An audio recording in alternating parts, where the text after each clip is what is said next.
Bom, bom dia a todos. Damos início a mais um seminário do Caju. Hoje nós ouviremos Marco Martínez e o título é Inversão, Hierarquia e Intenção de Responsabilizar do Homem, Autor de Violência contra a Mulher. Lembrando das regras do nosso seminário, vou pedir a todos que mantenham seus microfones e câmeras desligados durante a apresentação. Depois da apresentação, nós vamos dar 5 minutos de intervalo e aí depois iniciamos uma rodada de perguntas. Então, para apresentar o Marco, eu vou pedir para o Daniel. Daniel? Ok, obrigado, Luiz Eduardo. Olá, pessoal. Bom, hoje a gente está recebendo aqui uma cria dessa casa, o Marco Martínez Moreno, que fez um mestrado conosco aqui na UNB em 2011, entre 2011 e 2013. Trouxe já, vindo da Colômbia, trouxe um material bastante rico de uma experiência profissional anterior com homens e violência, e fez a sua dissertação de mestrado analisando essas políticas públicas de construção de uma nova masculinidade, com o título da Cultura de la Violência à Democracia Familiar, Masculinidade, Cultura e Conformação da Alteridade, uma política pública de Bogotá. Na sequência, ele fez o doutorado conosco também, estudando a Lei Maria da Penha e os grupos reflexivos de homens, com a tese Civilizar a Cultura, questões de modernidade e afirmações de dignidade entre homens acusados de violência doméstica e familiar contra a mulher, num trabalho de campo feito no Rio de Janeiro e em Niterói. Depois de concluir o doutorado, Marco teve atuações lá na Universidade Federal Fluminense, depois atuou como professor substituto na Universidade Federal de Minas Gerais e desde 2018 atua como pós-doc no Museu Nacional no Rio de Janeiro, na UFRJ, e é sempre um prazer poder ouvir o Marco e trocar ideias com ele. Continua trabalhando com esse tema das masculinidades e de uma cultura da não violência e problematizando as questões relativas a esse campo. Então, imagino que vai nos falar também sobre esse enfoque do tema de hoje. Marco, é um prazer te ver. A palavra é toda sua.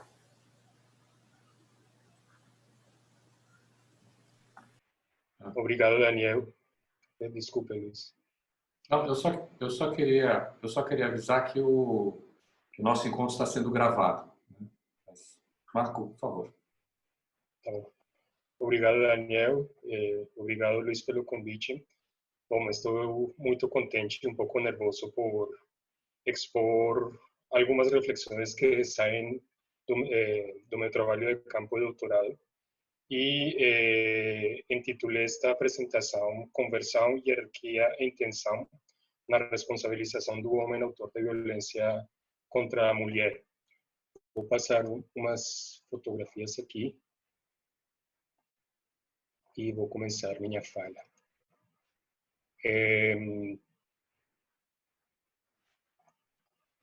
Bom, esta fotografia foi tirada numa oficina sobre justiça para as vítimas de trata de pessoas na cidade de México, na qual participei como representante da ONG de psicólogos sistêmicos e construtivistas sociais, na qual fiz meu campo sobre grupos reflexivos de gênero para a responsabilização do homem autor de violência no marco da Lei Maria da Penha.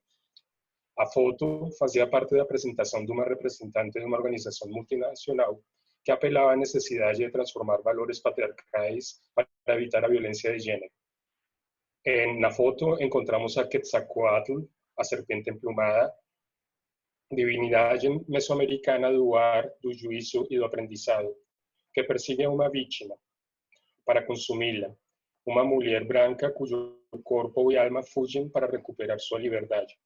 Esta imagem evoca o simbolismo sobre a violência de gênero, na qual a categoria de cultura, o valor da agência como signo de humanidade, são questões chaves para compreender o proselitismo pela igualdade e uma cronologia moral da modernidade na qual os seres humanos optamos por abandonar a tradição através da conscientização, contornando o próprio poder sem intermediação de hierarquias nem falsas crenças. Em um juizado de Niterói e na ONG de psicólogos localizada na zona sul do Rio de Janeiro, documentei o desenvolvimento de alguns grupos reflexivos de gênero. A pergunta, o que é ser homem, era uma forma semiótica que buscava ampliar o significado da masculinidade, de modo tal que os acusados concebessem maneiras alternativas de se posicionar nas suas relações familiares e no dia a dia. Essa ampliação sucedia a partir da exploração do próprio sentimento e da sua representação através de categorias emocionais, que buscavam dar concretude à existência dos participantes. A proposta era a de criar o mundo através das palavras, uma adequação da realidade à linguagem, em palavras de Stanley Tambaia, um ato mágico que buscava incidir na realidade da desigualdade. Porém, falar de si gerava resistência, como era denunciado pelos agentes da lei. Muitos se negavam a falar das suas emoções e menos expressar vulnerabilidade, medo ou angústias. Emoções positivas, valorizadas pelos psicólogos, que permitiam estabelecer a empatia pela vítima e denotavam humanidade. Para Thor, facilitador da ONG, o homem em situação de violência deve ser conduzido a se posicionar na primeira pessoa no singular. O eu implicava a responsabilidade de qualquer coisa feita ou dita. O facilitador devia questionar o uso de pronomes impessoais, plurais ou da terceira pessoa, que distribuíam a autoria da violência em outros sujeitos. Efeitos do posicionamento a partir do eu era o descobrimento de que o abusador também sentia dor, podia enxergar o movimento das suas emoções e se controlar. Para os agentes da lei, a masculinidade implicava dor e sofrimento, porque o patriarcado era cruel com homens e mulheres por igual. Os homens também eram vítimas da cultura patriarcal, e os agressores não sabiam disso. Assim me explicava Roberto, um jovem doutor em psicologia que considerava que os sistemas autoritários eram eficazes na manutenção do poder, criando condições discursivas que capturam, fazendo que as pessoas achem que são felizes no processo de atingir papéis sociais. Na relação de casal, isso significava que a troca entre amor e proteção mistificava a relação de abuso. Os homens eram forçados a buscar cada vez mais poder, sendo este um narcótico que os levava a procurar cada vez mais a sensação de dominar o outro. Isto era um problema, pois as pessoas, presas nessa alucinação, não reconheciam sua dor. O trabalho do facilitador era perturbar, primeiro passo para a expressão do mal-estar, catalisador da autorreflexão e da descrição do mundo sem sofrimento, do paraíso na Terra. Mas o desencantamento estava particularmente dirigido ao homem, que não sabia da dimensão do dano que produzia. Tania Salem chama atenção para caracterizar o indivíduo psicológico nas ciências sociais e assim complementar a dimensão jural ressaltada por Louis Dumont na sua caracterização da ideologia individualista. O Homo Psychologicus é produto do deslocamento do século XVIII para o XIX de valores, que, mantendo o da liberdade, começa a transformar o da igualdade, acentuando uma diferença interna entre os indivíduos. Luiz Fernando Dias Duarte localiza a emergência desse indivíduo na reação da filosofia romântica ao iluminismo, que procura a ampliação dos horizontes interiores através da observação de si. Essa dimensão da pessoa em Ocidente retoma suas propriedades sensíveis e relacionais, em última instância, holistas, para construir sua experiência enquanto ser humano reencantado. Isto permitiu a valoração de qualidades como a autenticidade, a sinceridade e a criatividade, resultado do movimento pela conscientização, que permite que o indivíduo reconheça sua subjetividade, construindo uma verdade para si. Para Duarte, a tensão entre indivíduo romântico e do iluminismo era a questão da arte, da literatura e da música do século XIX. e é essa tensão que é possível reconhecer na implantação da Lei Maria da Penha com seus grupos reflexivos de gênero.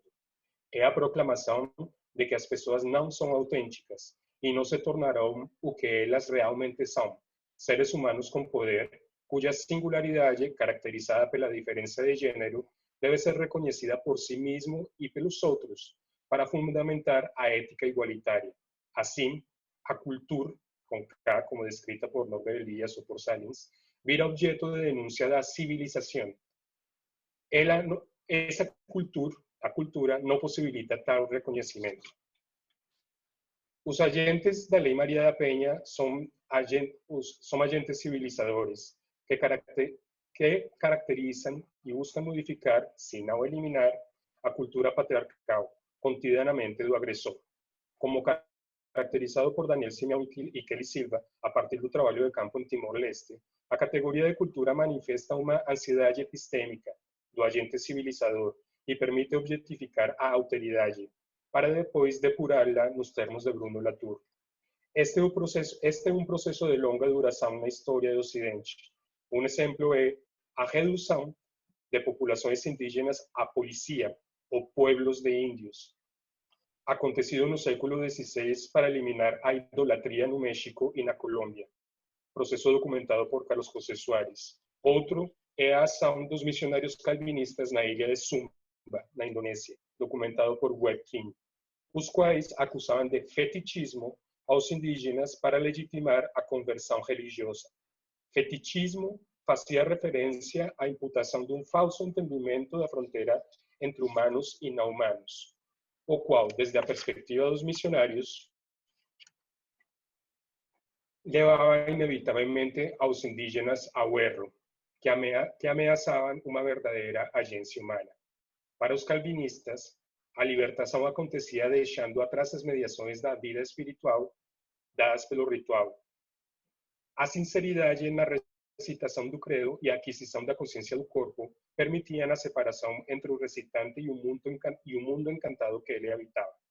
Estas eram formas semióticas que constituíam a humanidade e criavam um self, que dava conta da fronteira religiosa e da relação de poder colonial entre humanos, agentes da sua própria libertação, os quais contrastavam com os fetichistas determinados pela cultura. A acusação de machismo atua de maneira similar à de fetichismo e idolatria.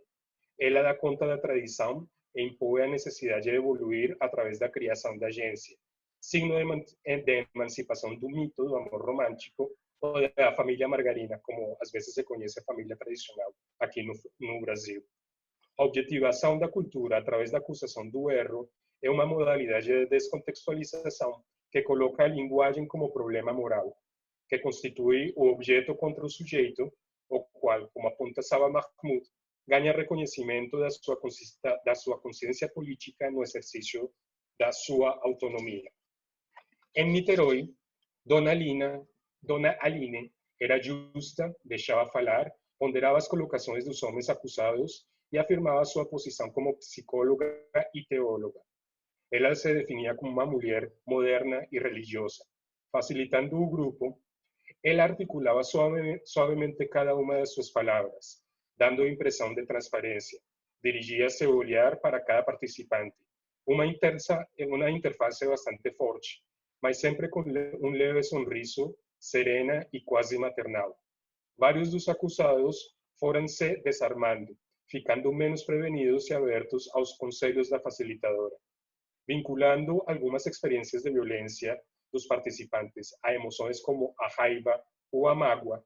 Aline construía o sentido da emoção. Isso sem negar a verdade dos participantes, a qual era enquadrada no ciclo da violência, que dizia respeito à dinâmica da tensão das relações de casal. Através dessa criação de sentido, alguns dos participantes começaram a expressar seu estado interior acerca das situações que lhes geravam desconforto. A raiva, transparecida em algumas das narrativas sobre traições ou ciúmes, foi qualificada como potência por Aline, cujo uso podia ser positivo ou negativo, a depender da intenção da pessoa. Essa potência era diferenciada segundo o gênero, em detrimento do lugar de poder que era ocupado por homens e mulheres nas relações. Dependendo da intenção, a potência podia reconhecer ou não o desejo do outro. Aqui surgia a consciência de gênero. Esse era o ponto de maior investimento na reflexão. Como usar essa força de maneira adequada, que podia reconhecer ou machucar? Essa consciência foi problematizada por Heitor, um jovem e atrativo bombeiro militar, ao exprimir que a biologia era o parâmetro da igualdade. Na química corporal, dava-se a mesma predisposição à agressividade, a força natural de homens e mulheres. Os homens usavam essa força para proteger e as mulheres para educar.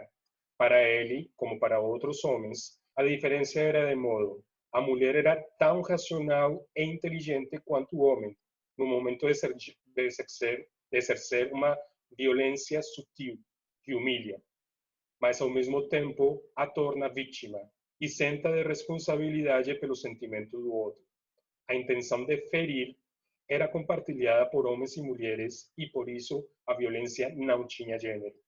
Heitor fez uma crítica forte à proposta de masculinidade humana da facilitadora, referenciando a sensação de ser reconhecido como um pai. A crítica se baseava na leitura das emoções produto das provocações da sua mulher, cujo conhecimento da intimidade do casal era manipulado junto a fofocas e outros artifícios, movilizados para causar dano à reputação. Amparado em proposições de uma psicologia espírita, ele se via como um ser racional e praticante de uma ética que lhe permitia atingir o valor da gentileza, referente civilizatório de outra ordem, inspirador de um movimento de superação de homens brancos que, nascendo pobres como ele, alcançaram maior status econômico, se conectando com a força de Deus. Aline concordava em parte com a descrição do homem gentil, mas ele mascarava a cultura da honra, que justifica a violência. Um mal-estar surgiu quando questionados. A gentileza era uma questão mais profunda que ia além da reflexão sobre a razão e as emoções humanitárias. Nos grupos facilitados por Thor, adquirir consciência do lugar de fala implicava descrever o mundo a partir das múltiplas interseções que atravessam o sujeito. Isso permitia obter conhecimento histórico e social sobre por que a intenção da violência, a não modernidade interior, se relacionava ao gênero masculino, tornando os homens agressores potenciais. O binômio gênero-cultura revelava uma certa natureza do homem, que podia ser controlada, para que não contaminasse palavras e atos, desequilibrando as relações. Em decorrência do seu pioneirismo nos grupos reflexivos de gênero durante os anos 90 e a primeira década deste século, seus estudos de psicanálise, psicologia sistêmica, construtivismo social e budismo, Thor tinha conhecimento sobre áreas sutis do corpo e da mente, de difícil compreensão para os homens acusados. Para ele, a contemplação dos movimentos internos era fundamental, permitindo a implicação da própria atitude. Primeiro passo para gerar a empatia pela vítima e depois se humanizar. O bom pai surgia como efeito das formas semióticas da facilitação de Thor e seus estagiários, o qual era assumido como antítese do homem igualitário. Como as emoções, a linguagem de parentesco, embutida na descrição dos feitos da própria vida, tinha concretude existencial para os acusados. Essa linguagem revivia a sensação da boa avaliação enquanto pai pelas pessoas mais próximas. Além das mães deles, que são as boas mulheres, e suas filhas, mulheres em formação, a esposa, que ajuda o homem a se superar diante das adversidades da vida, fazia parte do conjunto de relações que expressavam, através do valor da responsabilidade, uma continuidade. Não que os homens não pensassem na mulher em abstracto, incluindo a gostosa, objeto de desejo sexual, e também na demandante, que condensava qualidades ruins que mostravam seu fracasso enquanto mãe. Na ONG, Uma postura engajada com a agenda da não violência e feminista requeria por parte de Thor estabelecer constantemente a fronteira política entre a ética igualitária e essa continuidade patriarcal, que contornava a individualidade dos acusados e que desconhecia o desejo da vítima. A sensação de ser um bom pai, virava uma ficção, como um delírio, quando contrastada com a verdade objetiva da vítima, cujo testemunho era dado pelas estagiárias de Thor e outras agentes da lei.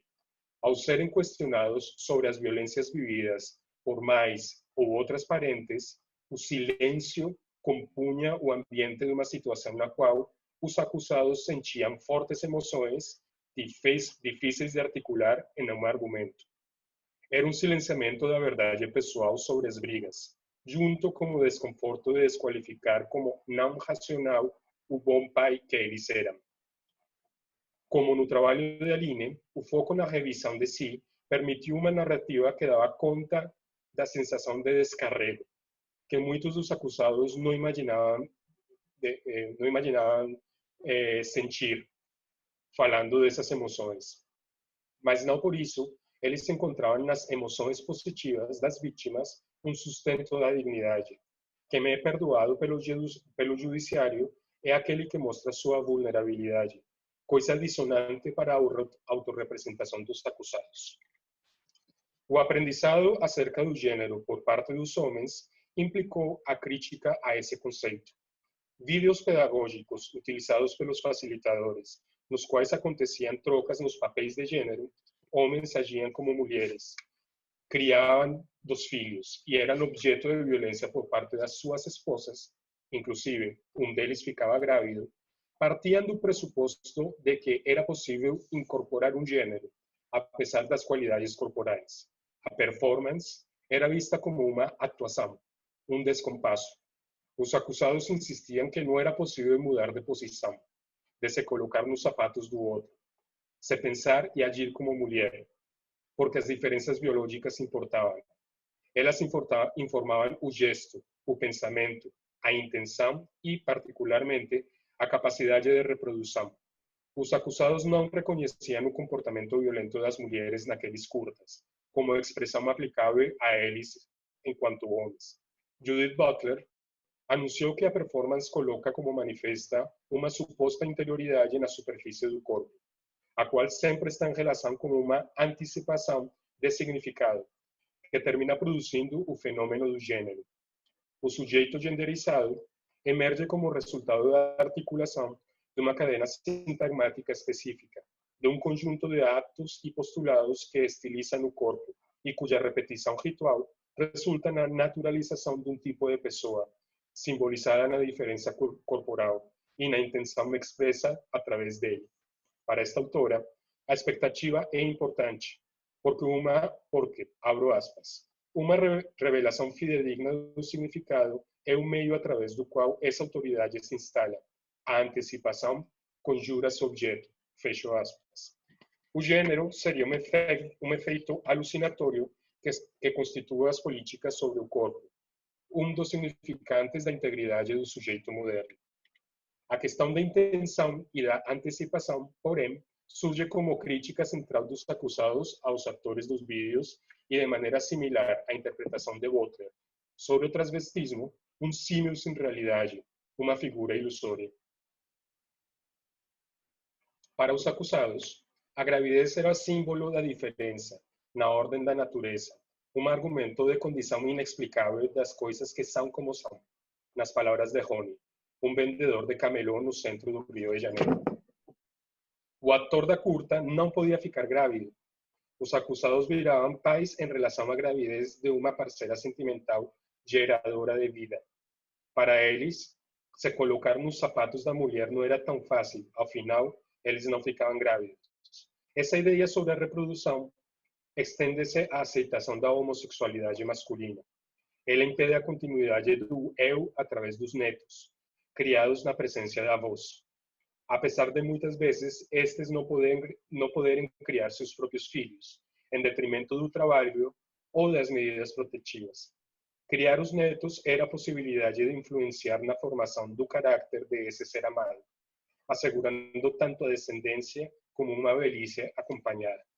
Os sentimentos entranhados nas histórias sobre as brigas indicavam uma verdade pessoal de difícil articulação, tecida aos poucos entre o antropólogo e alguns acusados. Essas verdades são as que não se contam para ninguém, como afirmava Paulo, um morador de Copacabana, apoiador de Aécio Neves nas eleições de 2014, um coxinha, como qualificado pelos estagiários da ONG. Essas verdades falam da idealização da complementariedade da aliança entre casais, entre os membros do casal, que evocam vínculos afetivos do lar materno. Também fazem referência às humilhações mútuas, que a maneira de cismogênese relacionam a violência sutil, arquitetada pelas mulheres, à explosão agressiva dos homens após períodos de silêncio. Me chamou a atenção a intensidade da experiência afetiva vivida junto a essas três categorias: mãe, namorada, antes de virar mãe, e a filha.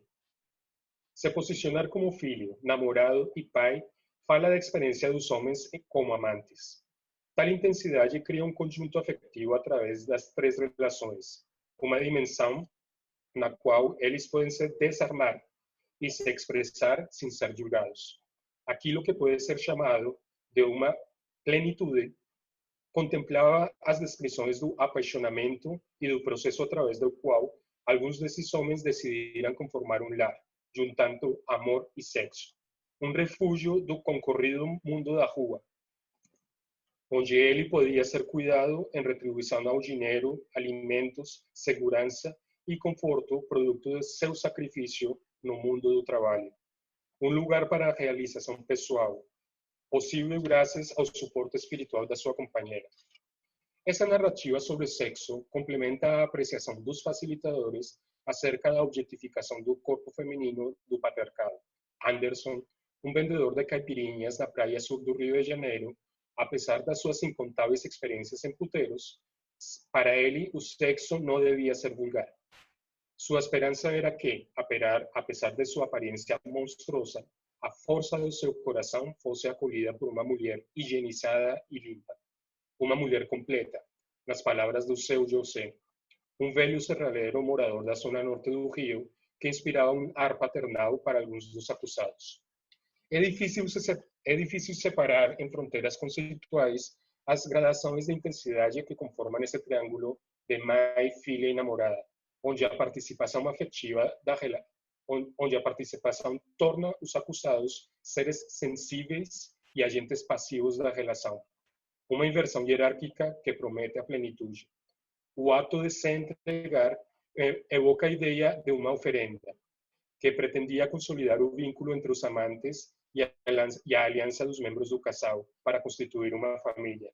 Essa entrega de si parecia ser um valioso presente e, ao mesmo tempo, o talão de Aquiles desses homens. No processo mal sucedido de transformar a namorada em mãe, no qual os membros do casal paravam de ter sexo, expectativas de parte e parte eram frustradas. O casal se rompe, em detrimento da exposição pública em fofocas da intimidade oferecida. Humilhação que não permitia a muitos desses homens reagir. Um beco sem saída no qual é impossível se posicionar. Eles eram julgados e destituídos das honrarias do papel paterno. Essa violência sutil era o combustível do ressentimento, um liminar denso em significações. Eles aguentavam até que certa gota d'água permite a expressão de uma linguagem extraordinária que comunicava o inefável, através do gesto da agressão. Uma performance que surpreende, transmite muitos significados e, claro, a sujeita à receptora. Com posterioridade, o ato da denúncia é vivido como uma humilhação final, na qual os acusados são forçados a ficar nus, sendo obrigados a falar de si diante da autoridade que separa bandidos de cidadãos de bem. Por último, quero elaborar uma ideia junto com vocês. Viver num mundo rodeado de espíritos é viver num mundo com seres intencionais com os quais devemos nos relacionar para obter benefícios ou simplesmente evitar que nos machuquem. Um mundo significativo que nos faz sentir melhor, pois podemos enxergar uma finalidade em tudo no que acontece. O problema é estabelecer os limites da força dos espíritos para conferir significado aos objetos e aos acontecimentos. O excesso de significação é potencialmente ameaçador, e ninguém pode garantir que os espíritos e os mágicos que os manipulam façam bom uso desse poder. A bruxaria, uma crença tida como irracional, é a contraparte moral da magia e do xamanismo. Ninguém pode dizer nada positivo dela. E mesmo que ninguém possa demonstrar a existência das bruxas, pessoas têm medo de serem vítimas delas. Me surpreende a semelhança da descrição de Evans Pritchard sobre a bruxaria entre os Asande com a caracterização do homem autor de violência feita pelos agentes da lei, que inclui não só os facilitadores, mas ativistas e acadêmicos. Os bruxos possuem mangu, substância localizada no abdômen, que é herdada dos seus progenitores. A condição de bruxo é inata e só um mago pode determinar se alguém possui mangu. O bruxo pode passar a vida toda ignorando os efeitos maléficos do seu proceder. Qualquer pode ser um bruxo, e eles são os responsáveis da produção de forças, amplamente problematizadas por vários antropólogos, que causam as desgraças entre os Asante. A vítima da bruxaria, junto com o testemunho do oráculo, dirige uma acusação inapelável, que sempre é negada pelo inculpado. Evans Pritchard discute o sentido desta negação. Todo mundo considera o oráculo infalível, mas ninguém aceita a acusação. Ninguém se vê a si mesmo como bruxo, e essa é a característica do fenômeno onde tem sido estudada a bruxaria. É uma condição que sempre está nos outros. O único que pode fazer o acusado é negar ter feito conscientemente o malefício. Depois, passa-se um ritual de desenfeitiçamento por parte do curandeiro. Porém, a vítima continua sofrendo de males. Há outro bruxo que relevou o primeiro. O bruxo só pode ser combatido com forças da mesma ordem que eles usam para agir, com meios sobrenaturais. O curandeiro administra a medicina da vingança, iniciando um novo ciclo de vendetas. A categoria de violência parece aliviar a ansiedade epistemológica dessas linguagens extraordinárias que comunicam significados que dão sentido ou contornam o espírito, como a violência. Eles não passam pela argumentação, como a religião ou a arte, a violência nos permite enxergar a intenção de um mundo desencantado de causas e efeitos. Assim como a polícia não existe sem idolatria no México, ou a agência sem fetichismo em Zumba, cidadania depende da produção de dimensões de irracionalidade que legitimam a ação missional de construção de uma masculinidade humana. Muito obrigado.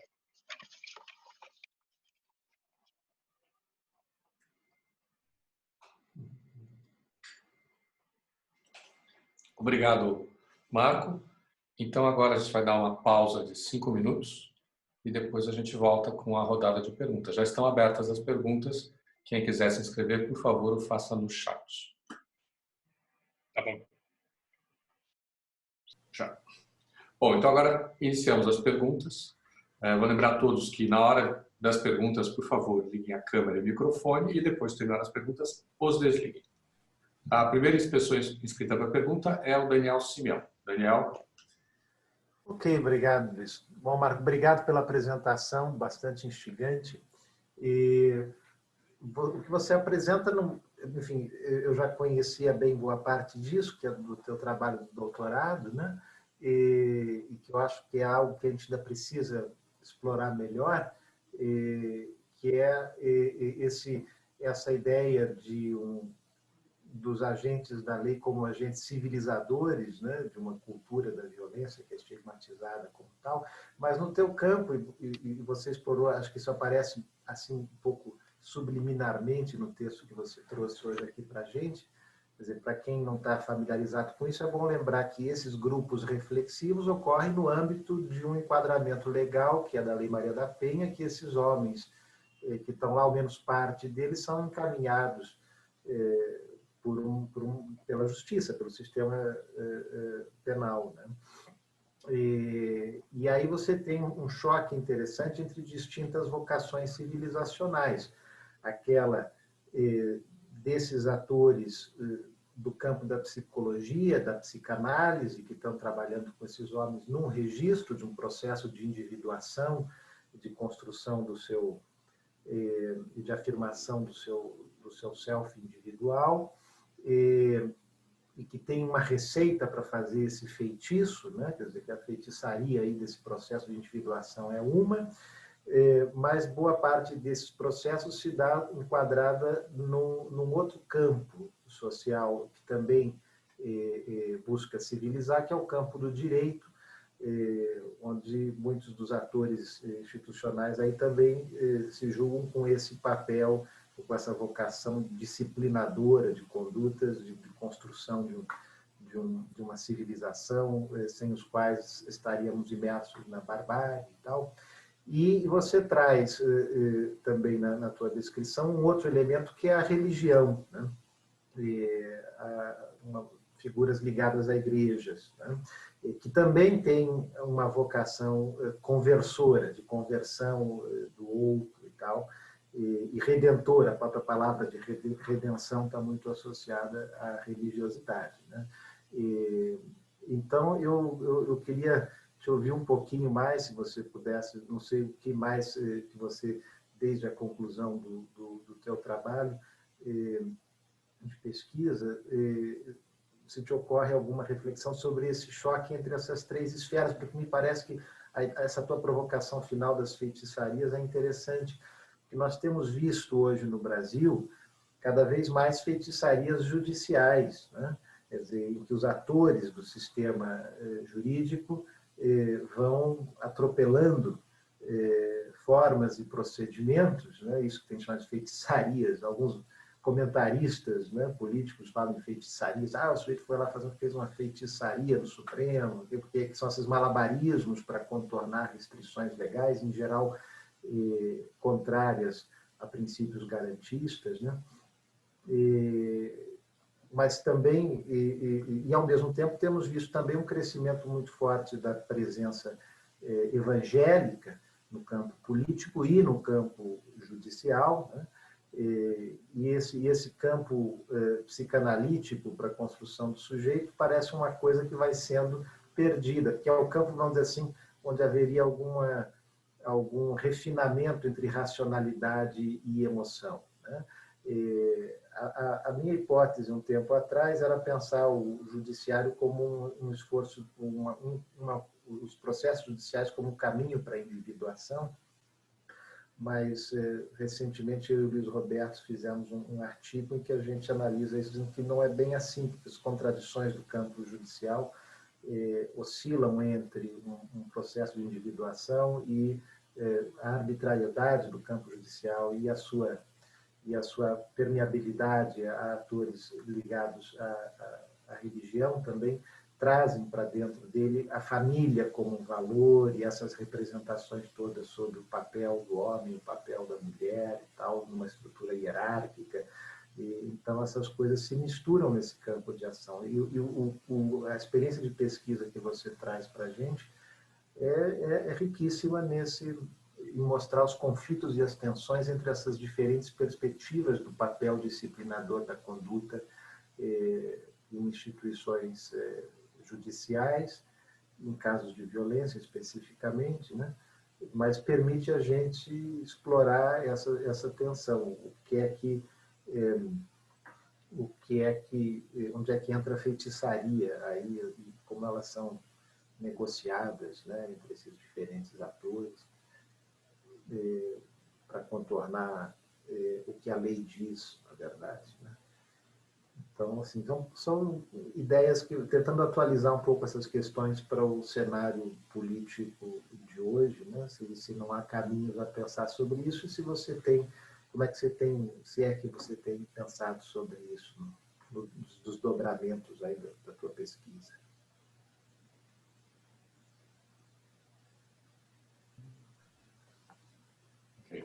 Ok. Então a próxima pessoa a fazer perguntas é o Luiz Roberto. Luiz?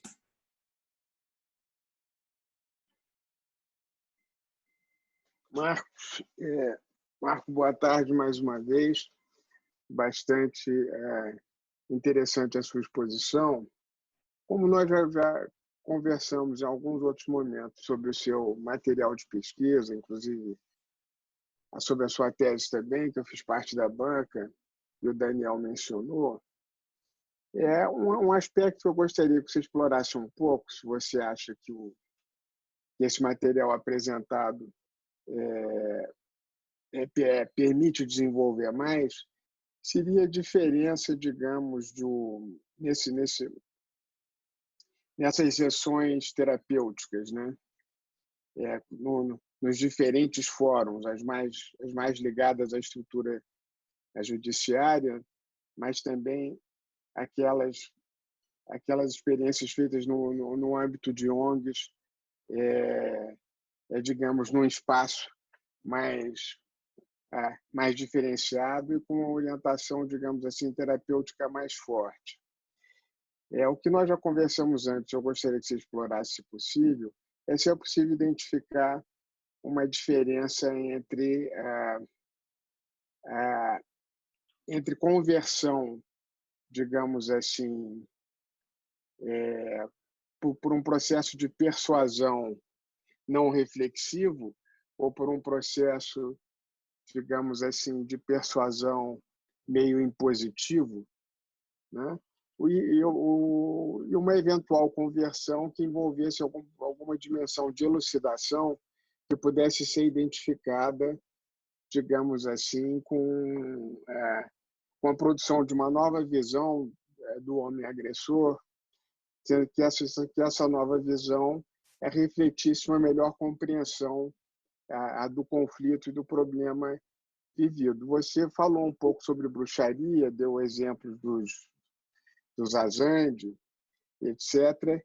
E me ocorreu algumas práticas digamos assim, que tem uma dimensão mágica, de feitiçaria e de administração de conflito também na África, como algumas cerimônias de ordalho. É interessante que algumas dessas cerimônias de ordalho, embora, digamos, a definição da responsabilização, né, sobre alguma quebra de direito, sobre alguma agressão, é feita ao que aos nossos olhos parecem procedimentos estritamente mágicos, por exemplo, das duas partes terem que tirar um anel de uma cumbuca em chamas, e aquele que tiver com a mão menos queimada é o que tem razão. Embora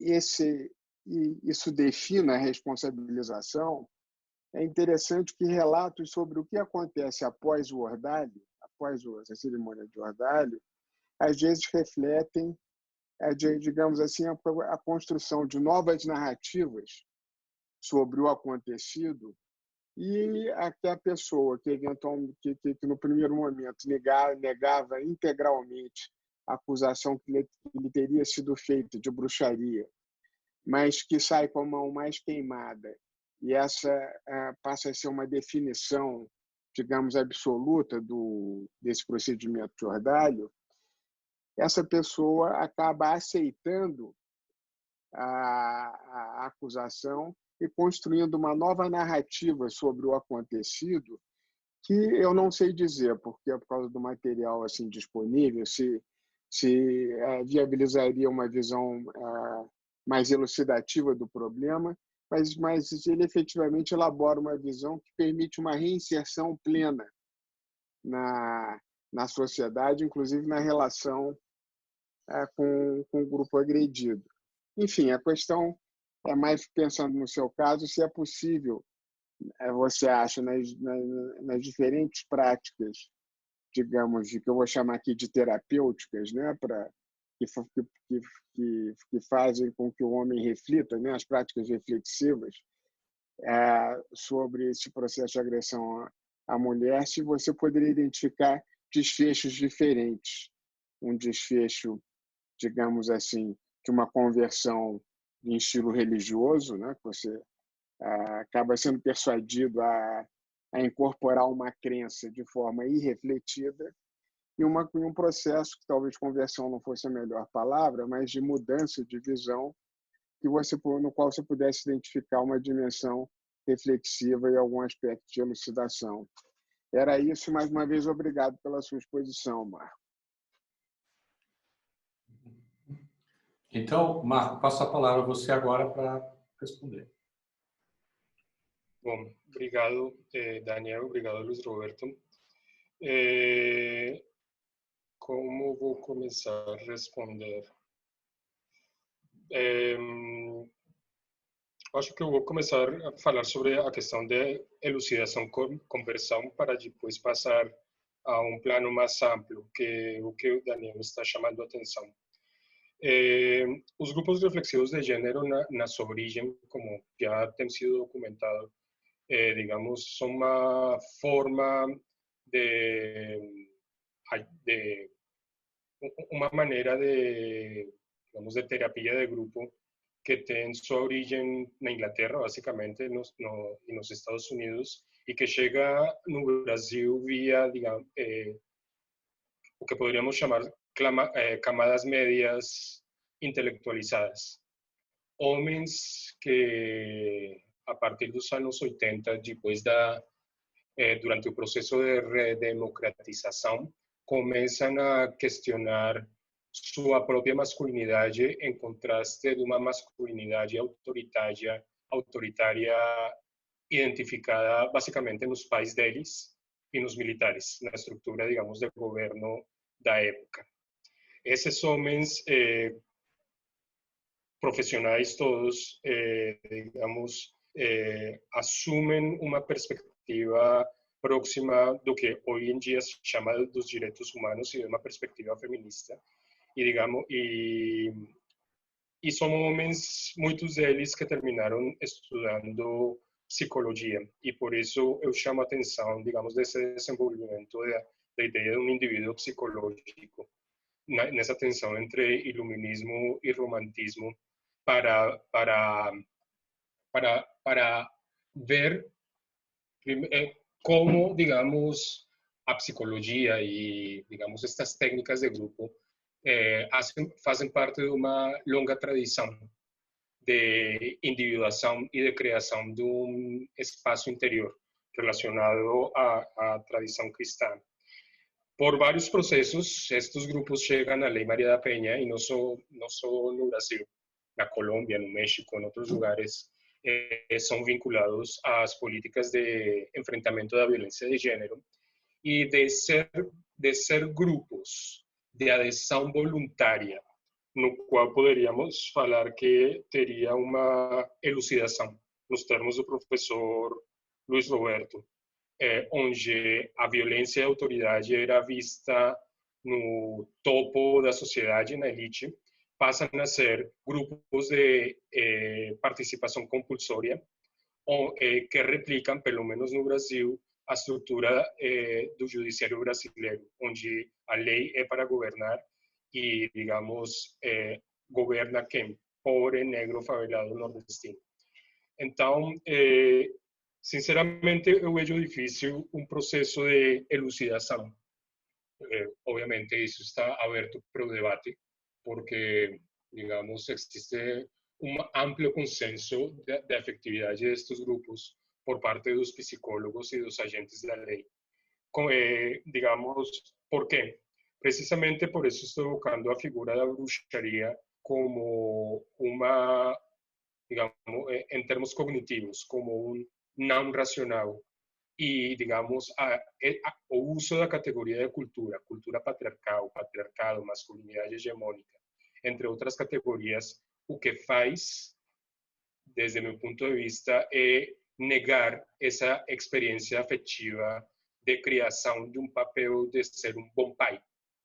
Digamos, o que faz é convertir a esse homem, a esse acusado, numa figura, digamos, negar a identidade.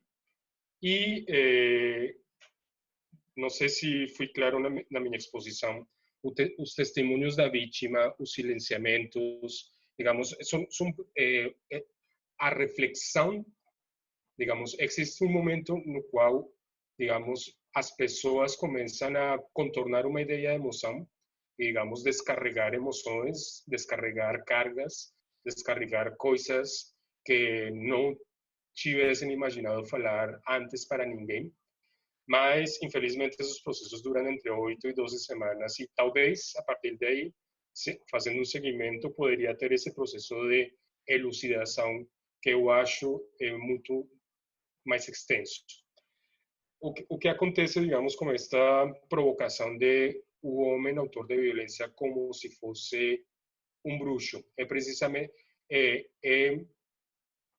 mais do que ver a feitiçaria no judiciário, nos termos que estava falando Daniel, o que me surpreende é como esta descrição do bruxo por Evans Pritchard corresponde à descrição do homem autor de violência feito por psicólogos, activistas e acadêmicos. A violência como sendo herdada, a violência como sendo parte do corpo, es un ser violento que no sabe que es violento y por eso tiene que ser concientizado.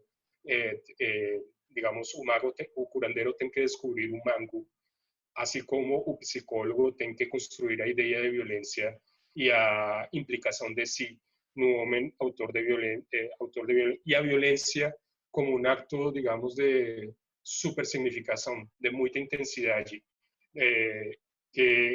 e de assujeição, de transformar o sujeito em objeto. Não sei, essa é uma ideia que está em elaboração, mas o que me chama a atenção em relação à categoria de cultura é que essa verdade para si, qualquer que ela for, para esses homens, independentemente de se são culpáveis ou não, obviamente eles todos vão dizer que não são culpáveis, é sistematicamente negada.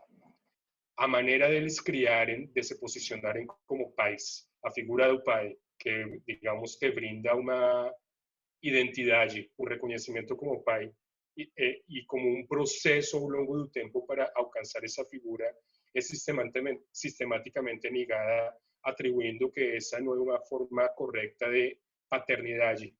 E, digamos, se brinda uma forma de paternidade, se promulga uma forma de paternidade igualitária, presente no lar, etc., que não tem em conta, digamos, essas vicissitudes do dia a dia desses homens de camada popular, na maioria negros, moradores de favela e nordestinos. Pelo caso, pelo menos no Rio de Janeiro. Heitor, que é a figura que eu mencionei, que constantemente, digamos, se posicionava, argumentava contra a masculinidade hegemônica de Aline, a psicóloga, era um homem branco. E vários dos casos que eu trato na tese são de homens brancos que, nascendo pobres, se superam, digamos, se vinculam a outros processos de conversão, entram ao espiritismo, a algumas religiões pentecostais, deles se converte ao judaísmo, e é nesses espaços que eles são, digamos, que reivindicam essa verdade para si. E com discursos que na época, digamos, se posicionavam fortemente, digamos, contra essa ideia de igualdade. Eu não trouxe para vocês nesta ocasião, mas numa parte da tese, e que agora está melhor elaborada para o livro que pretendo publicar, e a partir da obra do professor Tarley de Aragão, eu, digamos, tento vincular essa ideia de plenitude que eu falei, digamos, da centralidade da experiência afetiva com a mãe e de como isso se replica na relação com a mãe e como a filha e esposa, com a ideia de que a figura da mãe, a supermãe, as matronas que fala Aragão, são como se fosse o centro exemplar que fala Gertz para negar. ¿Sí? É uma questão que está na sensação que brinda, digamos, essa dignidade. ¿Sí? São, digamos, esses homens, enquanto seres públicos, construem suas relações de trabalho e construem suas relações políticas em relação a dar conforto a essas mães, ou essa figura da mãe. E eles, no espaço público, se relacionam como pais, digamos. É como se a sociedade fosse um conjunto de famílias que se relacionam entre si e cuyo representante é este pai barra empresário que, digamos, que em certos registros assume uma posição subordinada na hierarquia em relação a essa mãe. E o que eu vejo é que um tipo, digamos, de posicionamento, um tipo de identidade que permeia o discurso político do que tem se chamado no Brasil como coxinha, conservador, fascista, entre outras qualificações. O que eu vejo no grupo reflexivo de gênero e em relação, digamos, a este contexto mais amplo do conflito social no Brasil, é que uma perspectiva individualista que assume, digamos, os direitos humanos com todas, digamos, com todas suas implicações de interioridade, de assumir os direitos como objetos, de assumir a emoção como coisas que nos igualam enquanto humanos, de entender o indivíduo como igual em relação ao outro e, digamos, de negar constantemente a hierarquia, criou como uma reação, um certo revivalismo, nos termos de como se assume o revivalismo no Sudeste Asiático, destes jovens que durante os anos de governos progressistas foram tidos como irracionais, ¿sí? cuya ideia de dignidade, que não é só racional, mas que passa por essa linguagem de parentesco e que passa por essa experiência afectiva, foi sistematicamente negada e assumida como um erro por estes ativistas da lei. Eu assumo que, digamos, que a parte psicossocial do judiciário estaria mais próxima ao que, digamos, ao que hoje em dia se entende como de esquerda ou progressista ou a favor dos direitos humanos. E a parte jurídica, propriamente do direito do judiciário, digamos que é uma continuidade desta forma de ser autoritária vinda desde a ditadura que actualiza esos valores, o valor da família, o valor de ser pai, e digamos, uma continuidade de ser pai, empresário, político. Está tudo junto, ¿sí? A labor destes terapeutas, entre outros activistas, é de separar, ¿sí? Y de mostrar que ese estatus no está, digamos, no debería ser uma convenção para se relacionar na arena pública. Mas o que acontece é que esse status me dá a impressão, digamos, fala um pouco mais. Eu falei aqui da categoria homem gentil, como uma categoria que fazia sentido para estes homens. Era uma categoria que, desde o ponto de vista digamos, dos facilitadores e dos agentes da lei, dava conta da cultura da honra, ¿sí? E da cultura, digamos, da cultura da honra como sinônimo de patriarcado. O que eu tento expressar é que essa ideia da gentileza abarca âmbitos, digamos, da existência que são feridos nesse processo que aqui e que na tese chamei de civilizatório. Não sei se isso, digamos, em parte responde às perguntas do Daniel e do Luiz Roberto, mas posso elaborar mais depois a partir da seguinte rodada. Ok, obrigado, Marco. Então, a próxima rodada, a Mônica. Mariana. Mônica?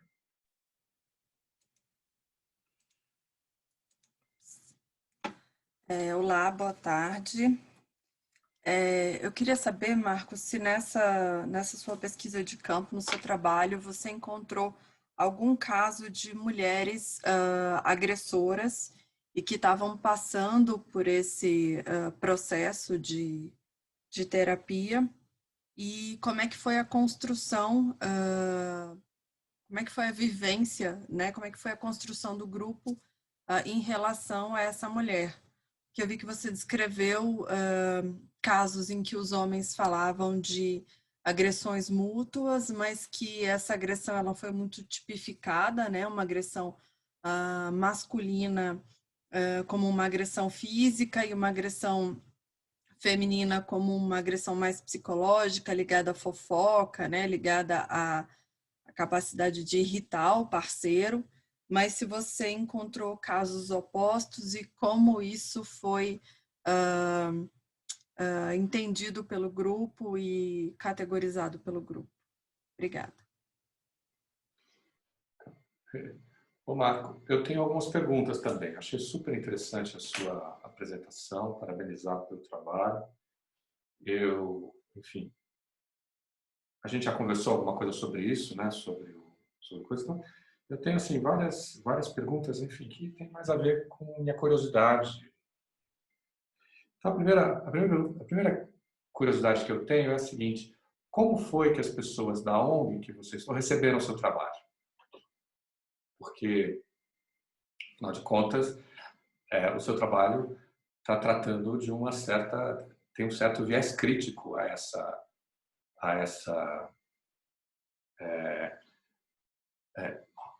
essa ideia de masculinidade hegemônica. Você chama de hegemônica, mas na verdade é hegemônica dentro desse grupo, né? Dentro dessa onda, talvez dentro de um determinado, assim, uma determinada parcela da população brasileira. Segundo, eu queria que você falasse um pouco mais sobre o processo terapêutico. Porque você tem uma literatura enorme sobre isso na psicologia, né? Como que dá o encontro terapêutico, o que isso significa, que tem a ver com o fato de você se olhar, do terapeuta, ele se olhar, tem a ver com o reconhecimento das emoções que ele tem em relação àquela pessoa que ele está atendendo. E aí começa a terapia, e que o espaço terapêutico é um espaço um espaço imaginário, onde a pessoa tem vamos dizer assim, um lugar enorme para expressar suas ideias, suas fantasias, etc. Mas o espaço terapêutico que você está mencionando parece que não funciona assim. Ele tem um outro tipo de coisa. Então, eu queria que você falasse um pouco, se você pudesse falar um pouco para mim, para a gente, né? Depois você relacionou sacrifício com troca, né? Ou seja, esses homens se sacrificam. E esse sacrifício não é reconhecido pelos esses homens fazem, ou pelo menos eles acham que eles fazem pelo outro, principalmente o filho, né? E uma certa, vamos dizer assim, ideia tradicional de família que eles têm na cabeça deles. Então, se você pensou alguma coisa por aí, se você tem alguma reflexão sobre isso. Achei super legal essa ideia da sociedade de famílias, quer dizer, que esses homens estão pensando como uma sociedade de famílias, né? Então, se você pudesse talvez falar um pouco mais. Bom, na verdade, eu quero que você faça uma outra apresentação, você está reparando, né? E por fim, eu fiquei numa curiosidade muito grande de saber se houve alguma mudança dentro, vamos dizer assim, do processo judicial, dentro desse instrumento que é a terapia, com a mudança de governo, com toda essa ideologia que agora está vamos dizer assim, está reivindicando a luz do dia. Então, palavra para você. Tá bom. Perfeito. Então, para contestar rapidamente a Mônica, esses grupos não são para mulheres. De fato, muitas das queixas dos homens no judiciário era que deveria existir uma lei, não sei qual era o nome, na verdade, João Pérez, como a Lei Maria da Penha, que atendesse às demandas dos homens para que existissem grupos de mulheres. Eu sei que existem grupos de mulheres de muitas ONGs feministas, mas tem um corte mais de empoderamento. Eu desconheço realmente se existem grupos de agressoras. De fato, durante meu trabalho de campo, eu optei por não buscar as parceiras. Primeiro, porque era um procedimento do judiciário. E segundo, porque eu não queria que desse mais confusão no caso em particular desses homens. Só agora, neste momento, eu conheci, realmente no fim do ano passado, conheci uma das demandantes, a Suzy, que tem uma vida interessantíssima e eu estou tentando, digamos, documentar o ponto de vista dela em relação a esse conflito e que pelo menos na favela onde ela mora, foi acusada de macumba, de bruxaria, foi espancada e, enfim, e ela, digamos, não corresponde aos cânones de feminilidade digamos, das mulheres, talvez estou generalizando, de classe média ou classe alta no Brasil. Ela poderia ser facilmente enquadrada como uma agressora, mas nunca passa por esses grupos e nunca passa pelo judiciário, nunca passa pela institucionalidade. Realmente eu desconheço e eu imagino que devem existir, talvez no âmbito de igrejas, um pouco contestando em parte a pergunta do Daniel, de igrejas católicas pentecostais dentro de comunidades e favelas. Em relação o trabalho, bom, de como a ONG e o judiciário recebeu meu trabalho. Não sei se eles gostaram, na verdade. Eu ainda tenho contato com a Aline e com Thor, os dois protagonistas da tese. Com Thor mais do que com a Aline, e com Thor talvez já temos uma relação, digamos, de amizade e temos um diálogo crítico. Ele, ao longo do tempo, foi, digamos, se afastando dessa perspectiva, que aqui chamamos de conversão, e se dedicou mais para a fazer terapia como psicanalista. E digamos que tem uma perspectiva diferente do trabalho que ele mesmo fez. A ONG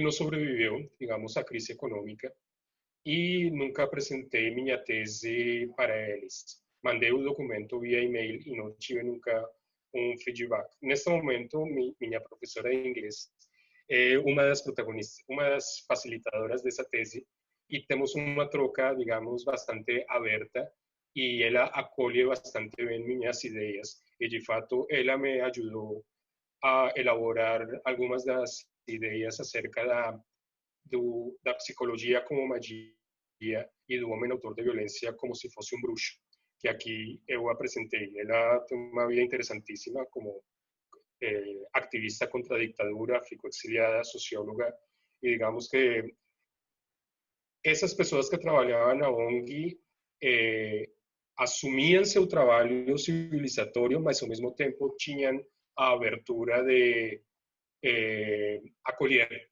outras perspectivas, mesmo chamando-as de críticas do seu trabalho, e inclusive incorporá-las no seu dia a dia. No judiciário, fiz uma apresentação e as equipes técnicas se viram reconhecidas no seu trabalho.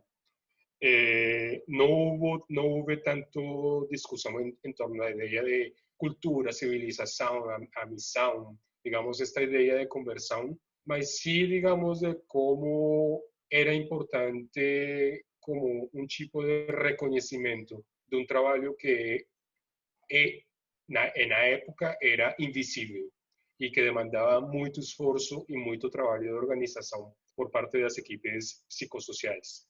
Realmente esse trabalho era, digamos, uma espécie de trabalho voluntário desse pessoal. Eu desconheço realmente se neste momento sobrevive o trabalho. Ainda existe o conselho, e, bom, os juizados da Lei Maria da Penha estão vigentes. Eu acho que ainda existe o trabalho, mas não sei, não continuei. Digamos, durante os últimos anos, o que privilegiei foi acompanhar dois homens que conheci, um gari, que na tese é chamado de barrigudo, que mora numa das favelas de Niterói e que é o pai desta mulher que descrevi, a Suzy, que foi quem o levou ao judiciário. E estou tentando digamos, documentar a vida deles dois. Em termos de elucidação ou conversão, ele se lembra dos grupos reflexivos, mas assim, foi um momento mais da vida dele e o que ele estava pensando em trabalhar no futebol e fazendo outras coisas. E estou acompanhando um marinheiro, que foi o protagonista de um ensaio fotográfico que eu apresentei no DAN, e que virou ativista bolsonarista.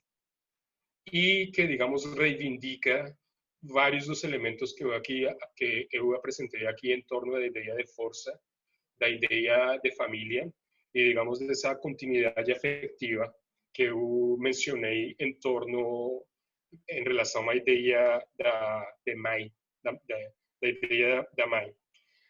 Em relação ao processo terapêutico, bom, digamos, estes psicólogos que são construtivistas sociais assumem, são consumidores de literatura filosófica, antropológica e eles assumem um trabalho, por isso citei a Tambaia, que é a mesma coisa, de adequar a realidade à linguagem. E por isso a questão da linguagem como problema moral, de como, a partir, digamos, da ampliação do significado e da aquisição de consciência, você tem a capacidade de nomear o logos e de transformar, de criar através das palavras. E esse é muito do trabalho terapêutico que estes psicólogos fazem, que eu acho fascinante e que eu estou tratando de documentar ainda. A linguagem politicamente correta passa por aí, eu acho, porque eles não apresentei aqui, mas na tese eu documentei a formação, as formações que estes psicólogos têm entre si para virarem facilitadores, e é todo um trabalho de exploração dessa violência interior, dessa não modernidade, para contorná-la e evitar que ela saia através da palavra, e por isso a importância da intenção. O reconhecimento é um acto mágico. A ideia de reconhecimento, a ideia de ver no outro sua singularidade é a capacidade que tem o agente de descrever esse outro. E por isso, digamos, essa relação com literatura, arte, como a arte em geral. E, digamos, é um tipo de construção da linguagem que implica esse trabalho de consciência, que implica, digamos, esse trabalho de contornar seu próprio poder, e por isso a relação que eu faço entre psicologia e, digamos, a vertente calvinista, pelo menos, ou protestante do cristianismo, que contrasta com, digamos, com uma visão do mundo católica. E nesse sentido, digamos, a psicologia assume, digamos, uma perspectiva religiosa similar. A psicologia, não só a psicologia, o ativismo dos direitos humanos assume uma perspectiva religiosa similar à do protestantismo.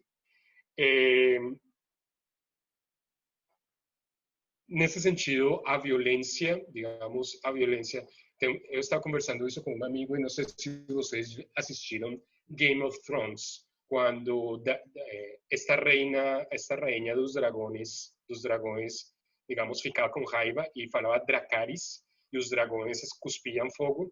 É mais ou menos a ideia de violência que eu estou tentando descrever destes facilitadores.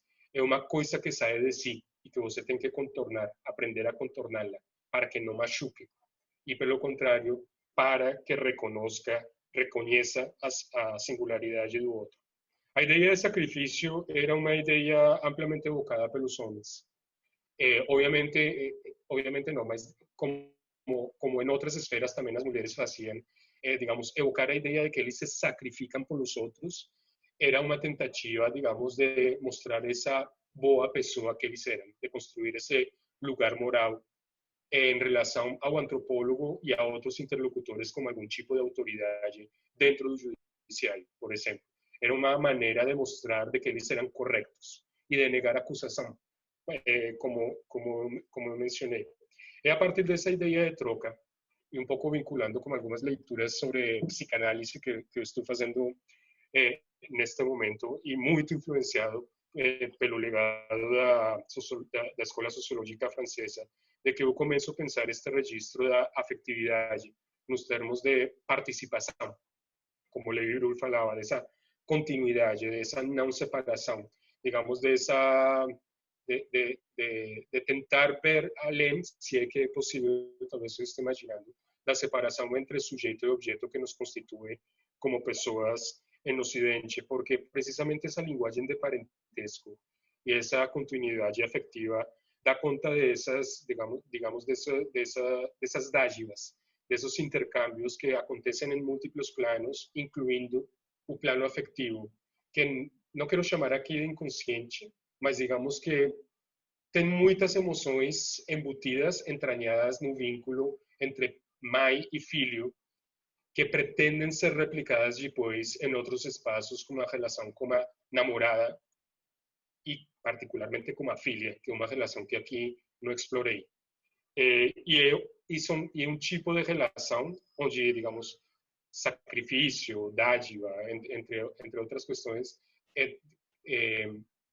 mostram o que aqui chamei como se fosse uma inversão hierárquica, na qual eles viram sujeitos passivos da relação. E é o que eles procuram dentro do lar. Digamos, como recriar, como nas palavras do professor Aragão, esse lar materno do qual o homem nunca quis sair. Então, eu estou levando a sério esse tipo de narrativas e de posicionamento que implica uma escuta, e, digamos, implica criar um vínculo com os homens que eu estou acompanhando para entender essa ideia de dignidade, um pouco retomando, que é o que inspira a minha tese, partindo do trabalho do professor Luiz Roberto, entre outros, e do Daniel, de que essa ideia de dignidade na esfera pública, digamos, no plano das relações sociais, políticas, que se manifesta argumentativamente, tem uma relação muito forte com como se construi esse ser especial dentro do lar, com essas relações afetivas. Por último, eu acho que era isso. Sobre as sociedades de famílias. Essa é uma ideia que elaborei orientando na UFMG. Ele trabalhou a ideia de como o ativismo de direita bolsonarista na atualidade é um tipo de posicionamento queer, no qual eles, digamos, transformaram o estigma em identidade. E por isso eu mencionei aqui a ideia do revivalismo. Anos sendo acusados de conservadores, de coxinhas, de fascistas agora, digamos, assumiram essa identidade e a transformaram em um valor. E o que este menino Caetano explorou é como, pelo menos na sociedade belo-horizontina, digamos, as elites, digamos, essa sociedade como indivíduos, em igualdade de condições, etc., digamos, o discurso ideal acerca da sociedade civil não aplica. E era mais a ideia de sociedade como se fosse um clube no qual famílias se reúnem. E os representantes destas famílias são cidadãos, ou pelo menos levam a cidadania para o resto das suas famílias. E o que se via era, digamos, uma troca entre esses representantes de famílias na arena pública. Mas que lá dentro, no lar, na fazenda, na mansão, a mãe, a matrona, que fala Tarley de Aragão, digamos, organizava essas relações políticas também. Por exemplo, a importância do almoço do domingo para estas pessoas de élite. A importância de se reunir numa universidade, que eu não me lembro qual era, que o IBEC, que é uma universidade de administração de élite. Então, essa ideia, digamos, que retoma a importância de, digamos, de revalorizar o parentesco para estudar a política e, digamos, de entender isso que eu chamei como uma acusação de não racional que se manifesta de distintas maneiras, acusando de coxinha, acusando de conservador, acusando de machista, acusando de homem hegemônico, acusando de religioso. E isso criou, para mim, não entendimento de uma parcela das ciências sociais e políticas no Brasil desse fenômeno que neste momento nos está aplastando. Como menciona esqueci o nome desta professora da Federal do Rio Grande do Sul. Enfim, entender o ponto de vista do agressor não significa validá-lo, mas sim é um esforço do pesquisador de, primeiro, entender o próprio limite moral e, segundo, entender o que está em jogo nesse jogo de acusações, no qual, de um lado e de outro, se acusam de irracional. Por exemplo, você vê os memes no Facebook de bolsonarista como burro, mas é o mesmo meme que anos atrás o ativismo de direita colocava do PT como burro, sabe? O ignorante, aquele que não sabe, digamos, aquele que não tem a razão.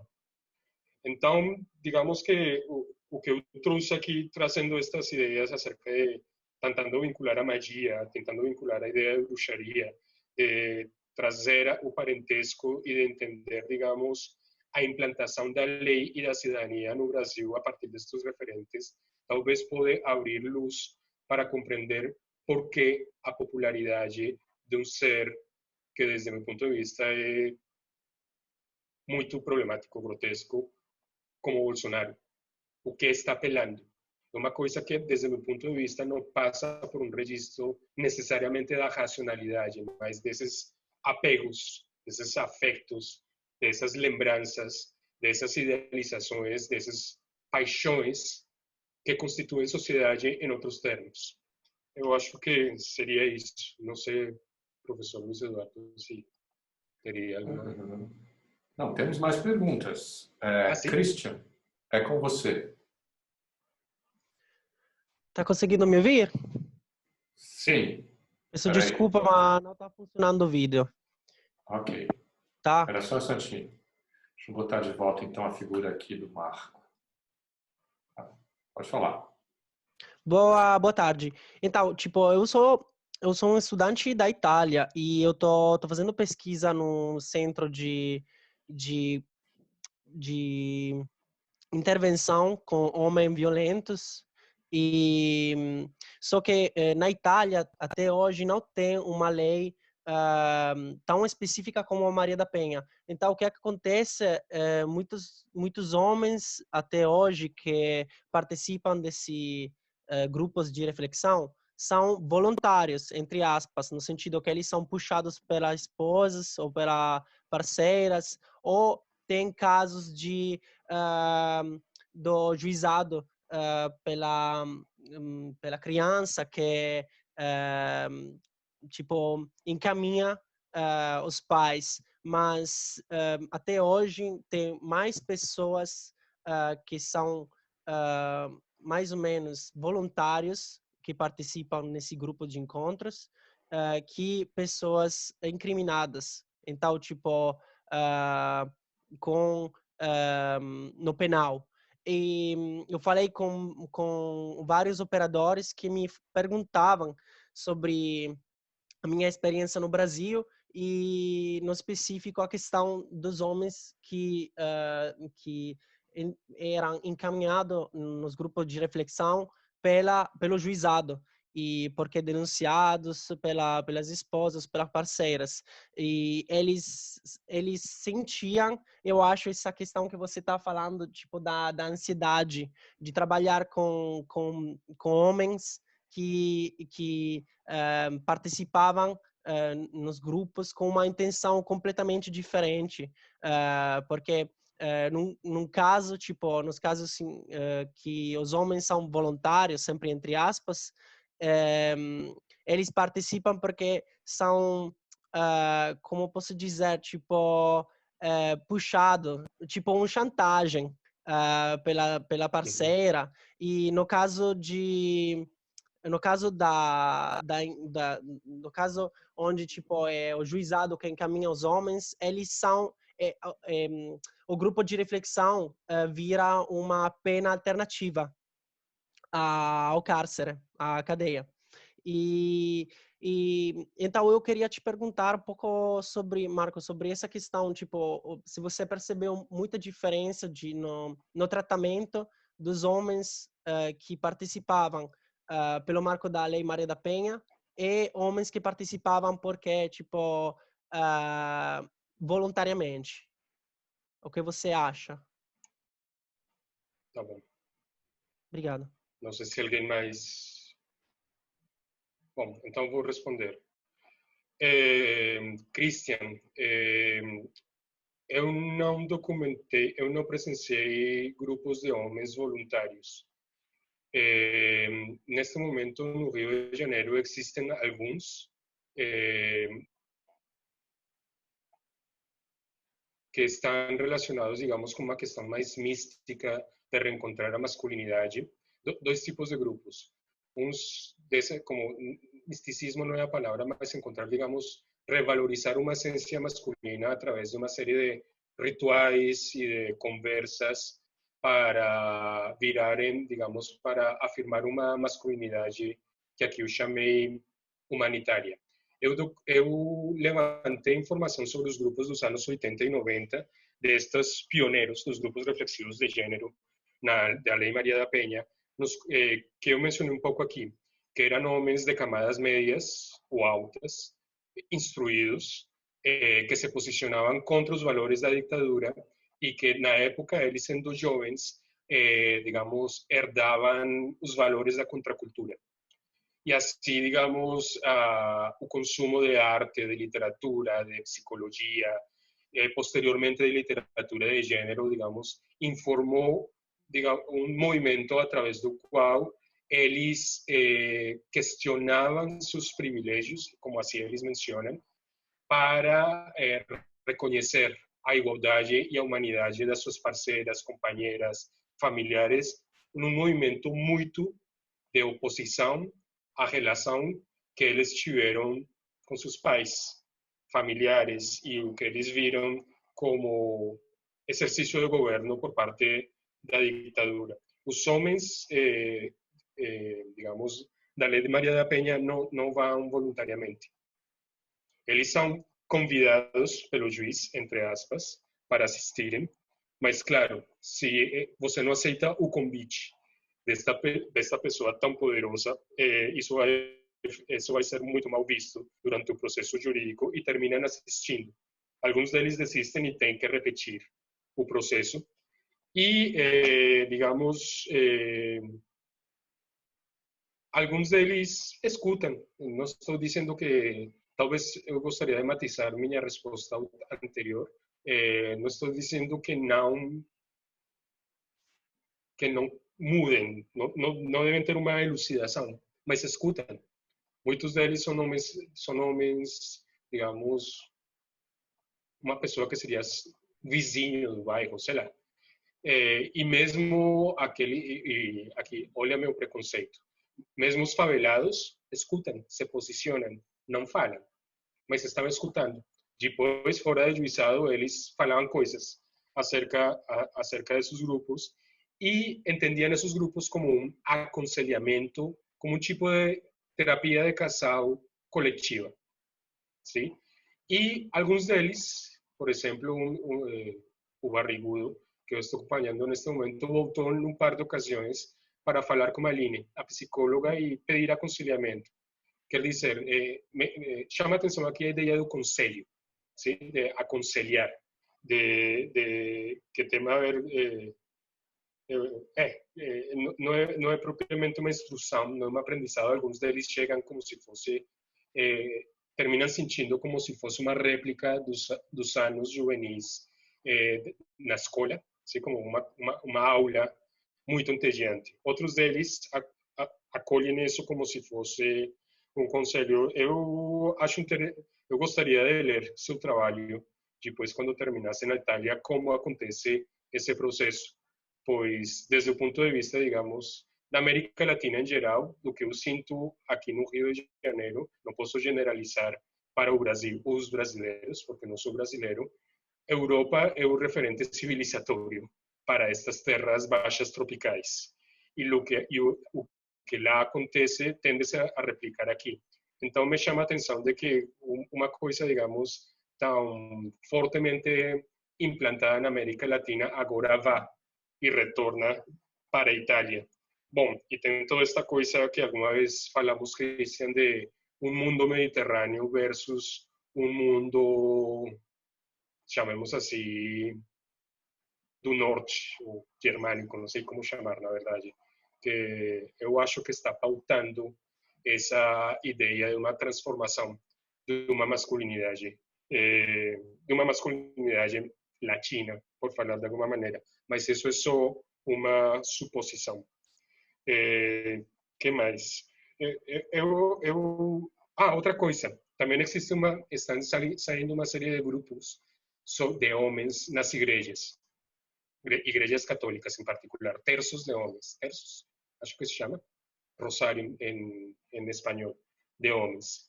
E em algumas igrejas pentecostais, onde estão revalorizando uma masculinidade, como é que é? Tem vários adjetivos. Um deles, uma masculinidade machista. Em alguma ocasião, eu escutei em Minas Gerais, não sei se era piada, mas tipo um grupo, um movimento político machista, uma coisa assim. E na Colômbia, eu documentei rapidamente o surgimento do movimento machista casanareño. Casanare é uma região, faz de conta, Goiás, de fronteira, gado, cowboy, e depois de anos de implantação de política de gênero nessa região, vários homens que passavam pelo juizado por demanda de alimentos e alguns deles por violência doméstica se reuniram para conformar um grupo político que decidiu, e aqui a questão queer de novo, assumir a identidade de machista e se lançar à vida pública política, apoiando ao presidente Álvaro Uribe, que neste momento está sendo julgado e tomara seja julgado, para, digamos, para ir em contra dessas políticas de direitos humanos e de gênero. Então, por isso, eu acho interessante ideias como cismogênese ou ideias como revivalismo, porque depois de tantos anos de missão dos direitos humanos, o que estamos vendo neste momento é um tipo de reação, onde estas pessoas acolhem essas categorias de acusação e as revertem e as revalorizam, convertendo em identidade. Professor Luiz. Bom, então, eu quero agradecer ao Marco pela excelente apresentação aqui no nosso grupo. Quero cumprimentar todos, avisar que nossa próxima sessão vai ser no dia 25 desse mês, quando a gente vai ver a ex-colega da gente, a Patrícia Schultz. Então, obrigado a todos. Eu agora vou encerrar a gravação, mas eu vou deixar correndo aqui a reunião para quem quiser conversar. Tá bom? Obrigado. Até dia 25.